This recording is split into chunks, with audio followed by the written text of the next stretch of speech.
Samuel. Allez, vite, on doit finir, vite.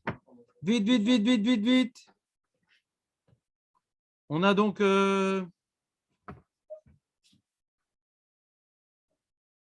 Yom Kippourim. On a une mitzvah Tosefet Yom Kippourim. À Shabbat, il y a une marloquette. Est-ce que Tosefet Shabbat c'est Doraita ou des Rabbanan? Parce qu'on apprend, Bémet. Tu te rappelles, Julien, d'où d'apprendre Tosefet Shabbat? Ouais. On apprend Yom Kippour. Vechi betchi'i, c'est quand on fait rentrer à Tchi, c'est déjà à Syrie. C'est ce même pasouk-là, on apprend. Ouais, Tosefet Yom Kippour. Et de là, on apprend. Non, ils font une ashva. Alors justement, le Gra il dit que c'est des Rabbanan Shabbat. C'est une marloquette. Est-ce que maintenant c'est des Raïta ou des Rabbanan? Parce que là, est-ce que c'est une dracha gmoura sur Shabbat ou c'est stam une asmarta? Mais le Ikar Tosefet, c'est Yom Kippour. Et c'est quoi la notion de Tosefet? C'est pour ne pas rentrer pile et transgresser le carré de manger, de travailler, etc. Donc c'est une barrière de protection la Tosefet. Donc faut avoir l'intention d'être Mekabel, Tosefet, Yom Kippourim, ouais, qui est Doraita, l'école à des hôtes, ouais. Et voilà. Je crois poser que c'est Doraita, mais c'est une marloquette. Je crois poser que c'est Doraita même pour Shabbat. Donc il faut apprendre à sa femme et ses enfants, Julien. Il faut qu'ils disent Areni Mekabel, Alay Tosefes Yom Kippourim Me'achila Mishtia Me'aset Melacha. Ils ont trop de kavana. Donc on va leur faire dire cette phrase-là avant la shkia. Quand on a fini de manger et qu'on a décidé d'arrêter de manger, de dire cette phrase-là.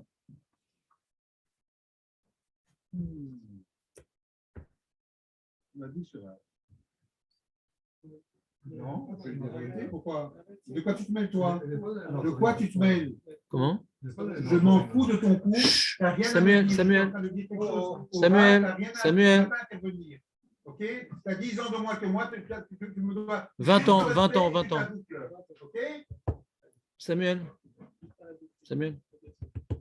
C'est qui pour demain? J'ai arrêté de crier si j'ai décidé. Bon, l'excite pas, Benjamin, l'excite pas. Un jeune enfant de ta trempe qui va ne pas me faire crier si j'ai décidé. Ok? Alors, calme-toi. Oui, Maître Baruch, je vous écoute. Non. Arani Mekabel Tosefet. Non. Dans Merzerim, je pense pas, non. Il y a un problème, Julien, c'est quoi?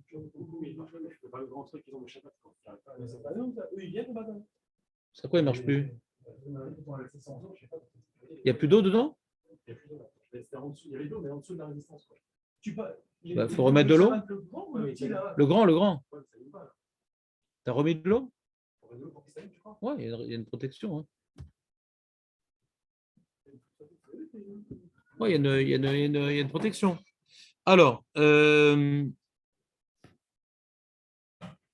bien entendu, il faut arrêter de manger et faire des melachot. On a la misat Tosefet Shabbat, c'est au moins un quart d'heure, 20 minutes avant la shkia. Donc la shkia, bon, c'est ce qui a marqué sur l'horaire de la dlaka, quoi. La dlaka, elle est. La dlaka, ils t'ont dit quoi, 6h20? À quelle heure ils ont dit? 24?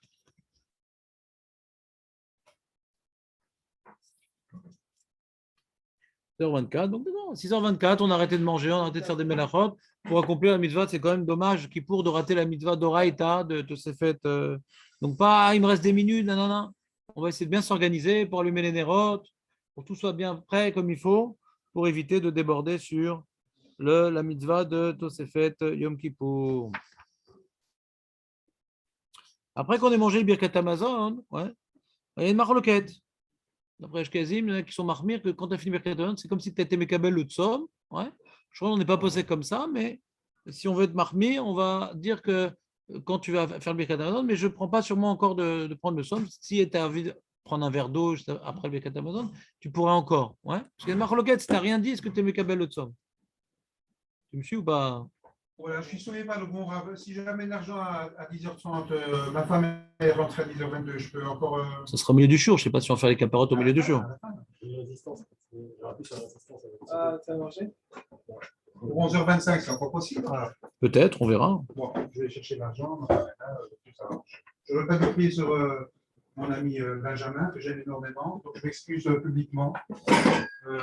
Alors nous, on fait chez Rianou, après le Kol Nidre, on fait chez Rianou pour être Mekabel, chez Rianou sur le Yom.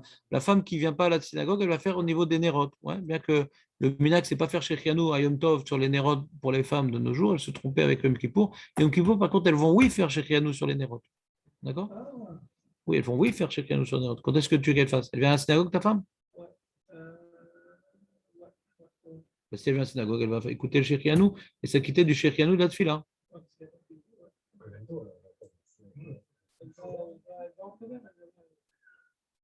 Avec tous les gosses et tout? Donc elle vient pas chez nous. Hein?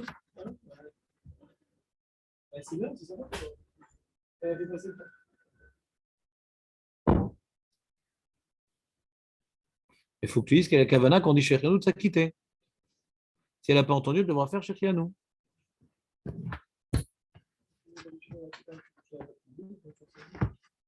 D'accord? Bon, des petits rappels pour la route de Kippour, assez facile. On ne se rince pas la bouche, on ne se lave pas les dents, voilà, Kippour. On ne vient pas se rincer le visage. Quand on a les mains mouillées, alors l'humidité sur les doigts, on enlève la saleté dans les yeux, là. Et les chaussures, on ne met pas des chaussures. S'il y a une partie en cuir, on ne met pas. Ouais. Alpidine, on peut mettre des chaussures qui ne sont pas en cuir, même si elles sont confortables, mais l'esprit de la loi nous pousse à mettre des chaussures où on sent le sol, ouais, qui ne sont pas comme d'habitude. Si vraiment quelqu'un ne va pas pouvoir tenir debout pour les vidouilles à cause de ça, alors il ne faut pas qu'il soit à marmire.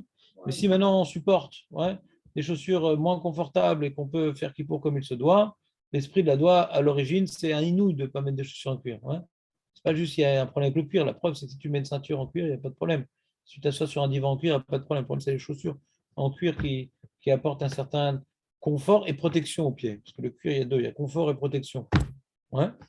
Et on est bien dans des chaussures en cuir. Mais alors, tu dis, ah, mais de nos jours, les Nike, les Air et tout ça, il n'y a rien à dire. Al pi alacha, maché, assour, maché lo asrou, lo asrou. Mais dans l'esprit de la loi, hein, il y a des poskim qui interdisent, c'est-à-dire les chaussures confortables. Donc, Shulchan Aruch, ce n'est pas mentionné. Justement, il rapporte des poskim marmirim, basés. Hein. Mais nous, les Sfaradim, on aimait quel, mais il dit, on ne fait pas le cas. Miché Rotsel Achmir, Adiv, qui s'arracole, c'est un inouï. C'est un inouï. Maintenant, en plus, c'est une marloquette. Est-ce que les inouïm qui ne sont pas de manger et boire, c'est d'Oraita ou des Rabbanan? C'est une marloquette rishonim. On a le inouï de manger et de boire. Ça, c'est quand on mange, on est chayaf karet. Et après, il y a l'inouï de parler avec sa femme, l'inouï des chaussures, l'inouï de ne pas se laver, l'inouï de sikha, de ne pas s'endouir d'huile odorifiante, etc. Ouais. Et donc, ça, c'est marloquette, c'est d'Oraita ou des Rabbanan. D'accord? Donc, des Rabbanan, si on dit que c'est des Rabbanan, on peut dire le roi Varishon, c'est des Rabbanan. Alors, on peut comprendre le gazrou. Mais quand tu dis Doraïta, c'est quand même embêtant, quoi. Quand tu dis que d'après les chitotes que c'est Doraïta, et que le problème c'est le Inou, il n'y a pas marqué cuir dans la Torah. Quand c'est des Rabbanan, tu dis Machi gazrou. Quand c'est des Doraïta, t'es embêté, quoi. Il n'y a pas marqué cuir. On apprend du mot Inouï qui est répété plusieurs fois, hein, une liste de Inouïm. Ouais. Et tu vas dire maintenant, c'est plus un Inouï dans des Nike que des chaussures en cuir. Difficile, si c'est Minatora, de justifier une telle dracha. Vous comprenez ce que je veux dire? Mais ils veulent dire que non, que ça s'appelle pas un Nahal. C'est pas en cuir, ça s'appelle pas un Nahal. Ça n'a pas le statut d'un Nahal. C'est compliqué, quoi. C'est-à-dire, à l'époque, je comprends, mais aujourd'hui, c'est vrai qu'il y a des marmérim. Ouais, alors, les chazonishtiques, carrément, ils mettent deux paires de chaussettes. Ils sont en chaussettes dans la rue.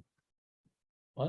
Et dire à vos firmes Malka, même que tu as mis tes Nike, tes trucs, etc., quand tu n'es pas dans la rue, si tu peux rester un petit peu en chaussettes dans la synagogue, ouais, tu peux enlever tes chaussures pour sentir le sol. Ouais.